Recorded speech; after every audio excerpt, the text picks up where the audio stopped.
আসসালামু আলাইকুম সম্মানিত ভিউয়ার্স।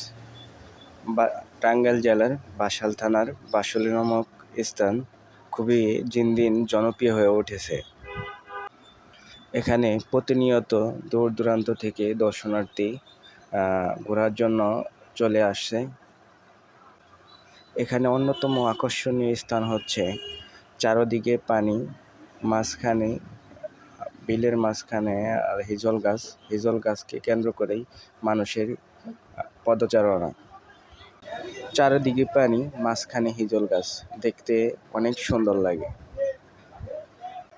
ভ্রমণ পিপাসু মানুষগুলো বিকালবেলা পরিবার পরিজন নিয়ে, বন্ধু বান্ধব নিয়ে চলে আসে প্রতিদিন। প্রাকৃতিক কোলাহলে অপরূপ সুন্দর জায়গা। এই জায়গাটির পূর্ব নাম ছিল চাপড়া বিল। আমরা সকলেই চাপড়া বিল নামে চিনতাম, কিন্তু সৌন্দর্যের কারণে সকলে মিলে নাম রেখেছে বাসলিয়া। সকলকে সময় করে এখানে আসার জন্য অনুরোধ রইল। আসসালামু আলাইকুম, ধন্যবাদ সকলকে।